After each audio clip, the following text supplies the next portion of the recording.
Good morning, everyone. We're going to do a brief harvest video for you all, and we're just going to bring you along for what we would do some mornings and actually some afternoons. One of the best times to basically harvest as well as water your garden is definitely in the morning before the full sun hits it. So today we're going to harvest a few more greens. I hope we're not casting too much of a shadow because, of course, the sun is in full bloom right now. The temperature is right around about almost 70 degrees here in Kentucky for this morning, with a projected high of 90 degrees, not including the humidity. So we're gonna show you how we kind of go through and harvest our greens and harvest our broccoli. We might even harvest a little bit of celery today. And if we have any beets or anything that's ready, we will do that. We'll, of course, harvest some peas. We don't have a cabbage yet, but we'll also show you how well that the bush green beans are currently doing. And probably even show you a little footage of the fact of how when lettuce is ready to go to bolt, because we do have some lettuce that's gone to bolt. But the basics for this video is just come along with us to do a basic harvest and possibly even a watering. All right, here we go. Okay, we're getting ready to start harvesting some of the mustard greens. What you want to do is just take and get down in here and just get down by the root of it, pop that off, voila, mustard greens. And so we're going to go through and harvest a little bit of these. We did a harvest the other day. I come out here, some mornings I harvest every morning, and at other times I just harvest every other day. So I do like to kind of go ahead and harvest my greens and any vegetables first thing in the morning. So we're going to harvest some of these mustards, and we're also going to harvest some of these beautiful turnip greens as well. And then what we would do is once they're harvested, we will put them in cold water so way we can just cool them down and keep them cool till we decide whether if we want to cook them today or if we're going to store them for later. So come along, let's get harvesting.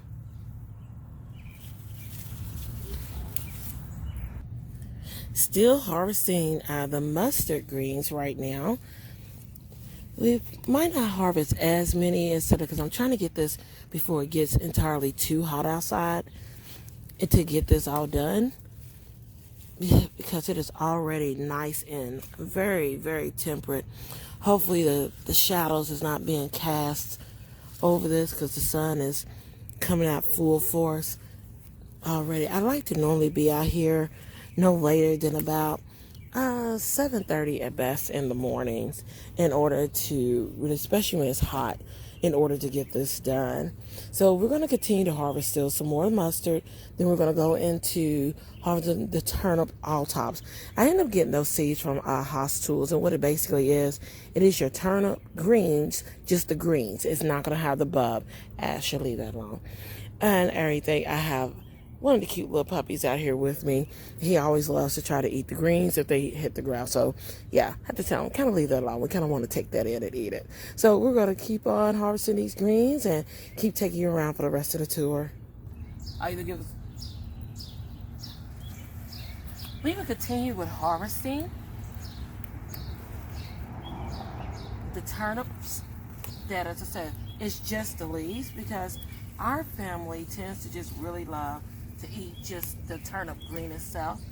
There's only one or two people in our family that will actually eat the turnip bulbs, which we did grow a few of those this year. Not a whole lot, since there's not a lot of us that tend to eat the bulb.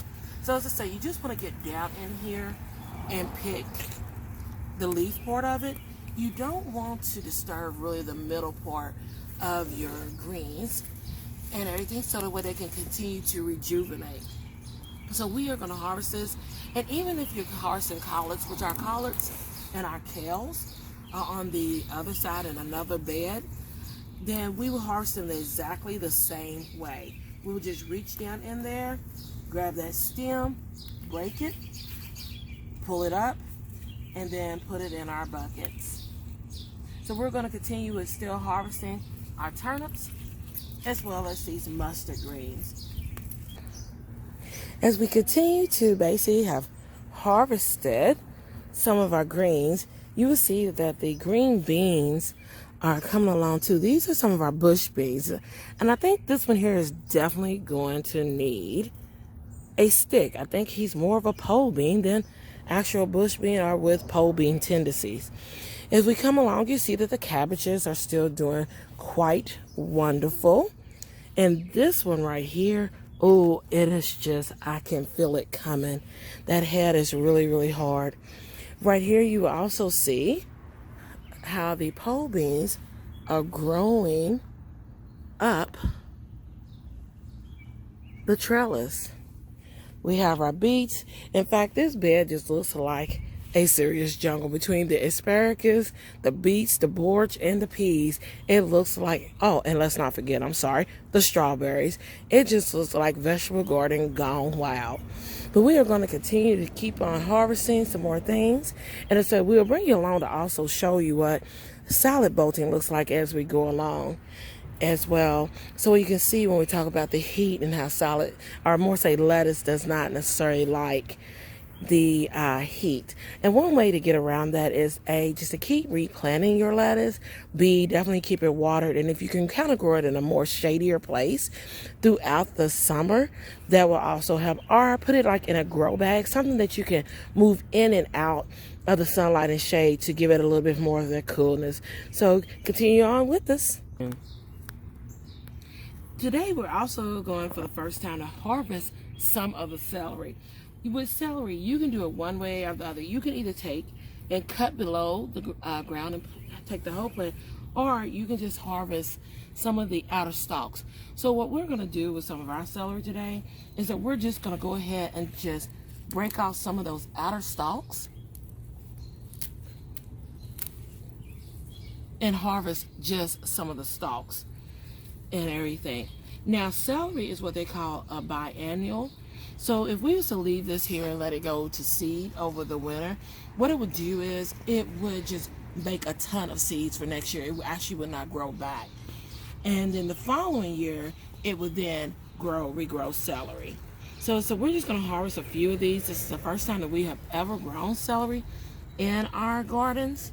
And the one good thing too about growing your own celery, especially with the organic celery, is that you don't have all the chemicals for it, because grocery store bought celery has over 60 or more chemicals and stuff that they put on it, from the fact of for fungicide, for disease control, and everything. And it is definitely ranked up there as one of the most ingested vegetables that you can take on that would have a ton of chemicals on it, even after washing it. So if you can, grow yourself some celery.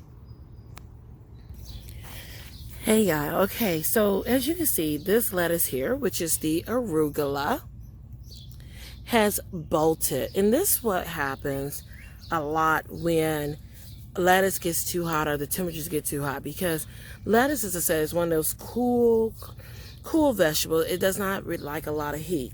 So as it continues to get hotter and hotter, especially here in Kentucky, and we're not growing it like in one of the little greenhouses or anything like that. So the thing being is it will bolt. The one thing is that if you plant it somewhere where it's cool or gets a lot of shade, or put it in a grow bag, you can have time avoid a little bit of this. But overall, lettuce will go bitter on you.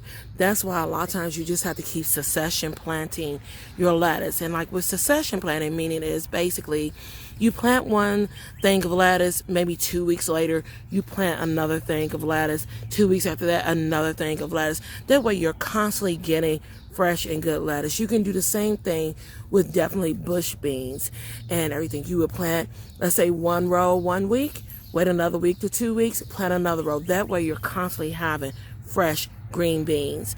And even in this bed right here, we have more of our bush beans. We didn't plant all of our bush beans in one location, so they are starting to come along and even make like little bulbs.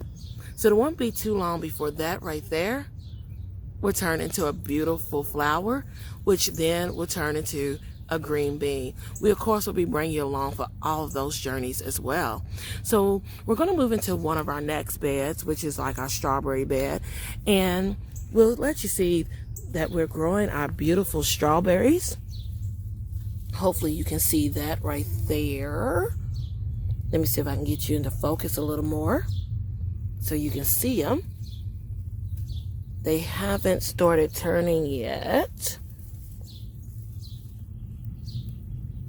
but we have been harvesting.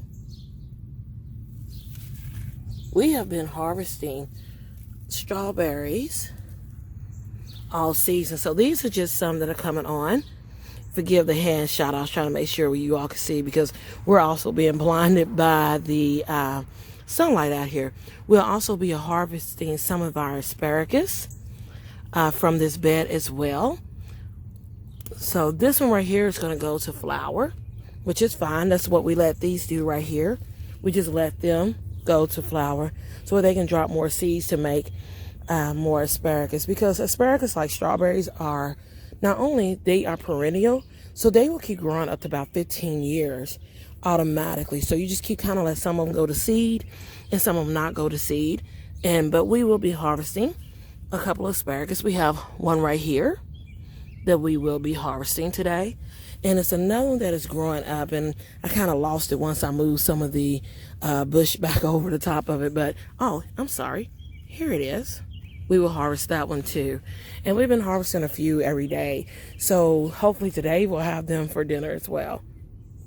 So when you're harvesting asparagus, what you want to do is get down low towards the base of the plant and just take your knife or your scissors and just cut it. My sister is demonstrating that now. This is her first time ever cutting asparagus. Yes. And even though that stalk and stem is pretty high there, only thing you can do is, and do like they do in the grocery store, you're just going to chop it down to a normal size. She will also harvest the other one, which is over this way and down low as well. She's going to have to go through, of course, some of the brushes in order to get it, but that is fine. She's ran into two of them. One, of course, is smaller than the other. So she'll do the same technique over again. Get down low. Cut. The strawberries got me. The strawberries has got her, y'all. This whole bed right now is basically being taken over by the strawberries. We'll probably end up just letting it be a strawberry bed for next year's garden. And then there's another one right next to it. She will repeat the same process. Voila, there you have it. Asparagus harvested.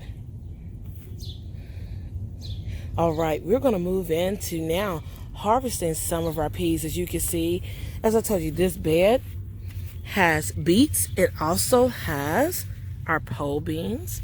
So as you can see, the pole beans are just growing and growing like crazy. So is these strawberries. We're now at a different section of the bed, and there's another strawberry. These are some beets back here, and they're starting to make bulbs in between the strawberries, trying to take them over as well. Look, there is a golden beet. Let me see if we can zoom in enough in order to see it. There it is. Oops, and I think the leaf got us again. There it is, a golden beet. We're growing over 5 different varieties this year of beets. Right now, we're right here at the Magnolia Peas as well.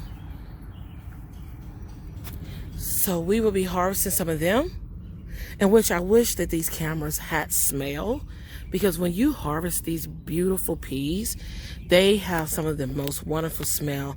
We will also be harvesting some of our regular sugar snap peas. The rain from the other day got our vines, and sometimes it is just good to put them on poles, which we kind of pole these after the fact. But to go ahead when you are growing peas, because some peas do grow on vines, and there are varieties that are strictly bush that you do not have to worry about. But we probably should have went ahead and staked them like you would do a tomato, to where we would have just tied them to the pole to keep them upright.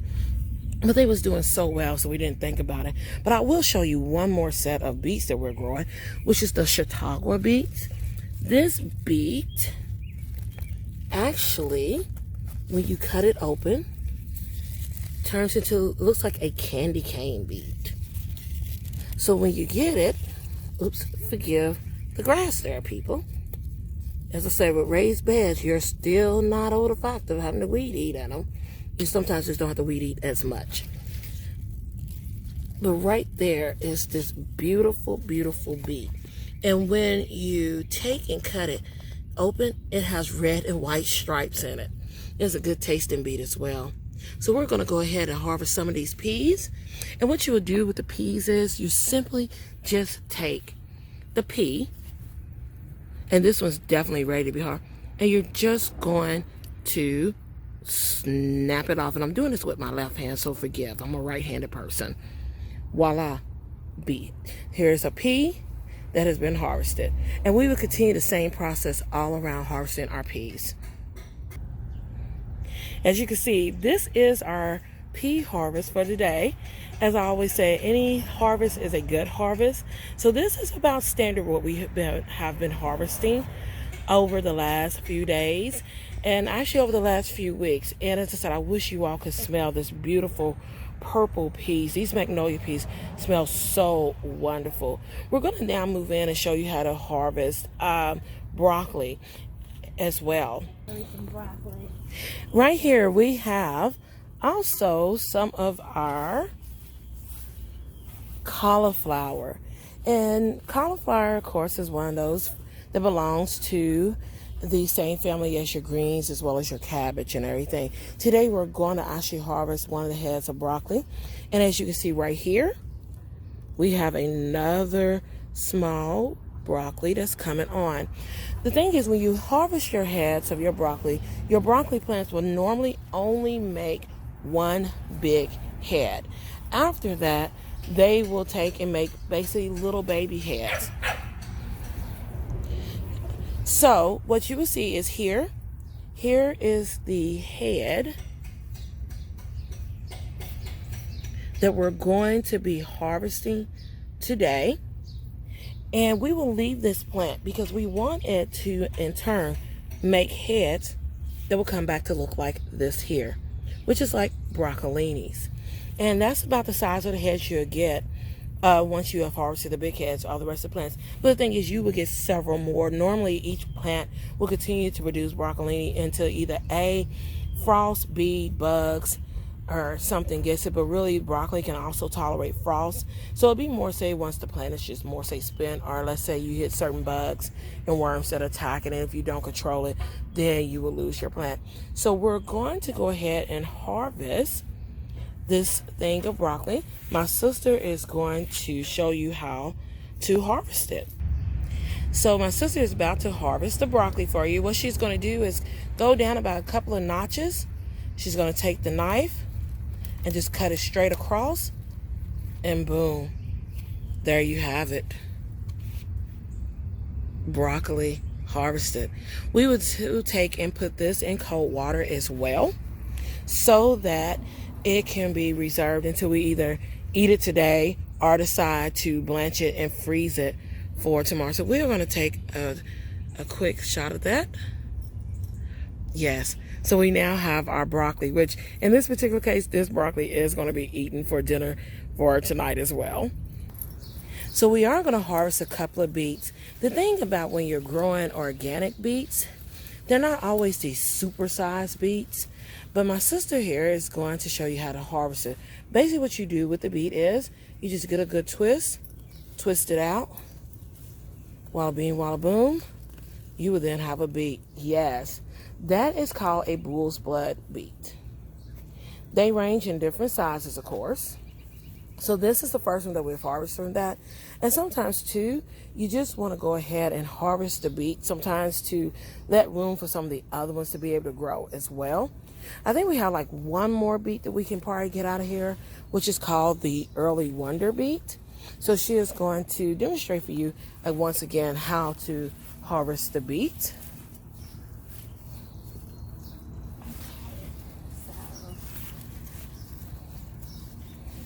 Yeah.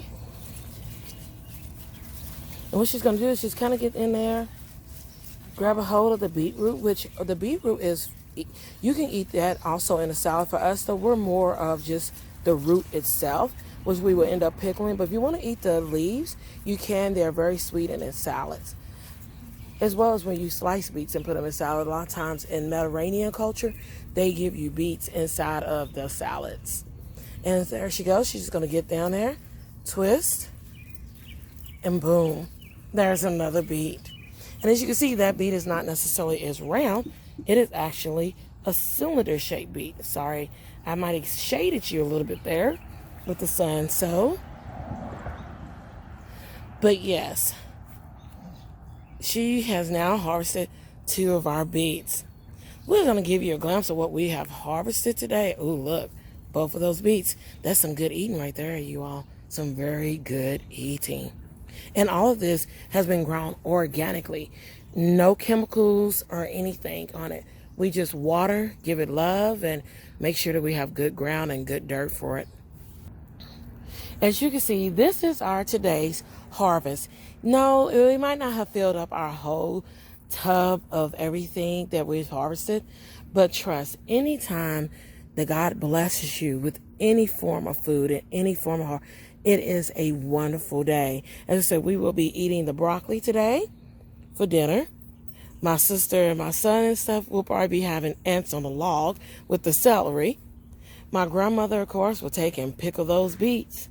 And the greens, of course, we will either have them today as a side dish along with the broccoli and possibly even the asparagus, as well as we will take and blanch them. As it would have been so hot out, we will need to go ahead and get this produce in. So thank you once again for joining this City Girl with Country Roots out here in my backyard urban garden. And thank you to my sister and my son for always coming out to help me as well. We're going to get ready to start watering because we need to get all this vegetation watered before it gets entirely too hot. And a tip on that is either water your vegetables early in the morning or very late in the evening after the sun has set. You want to also make sure to protect not watering the foliage of your vegetables. You just want to water down on the ground where the roots are. Why?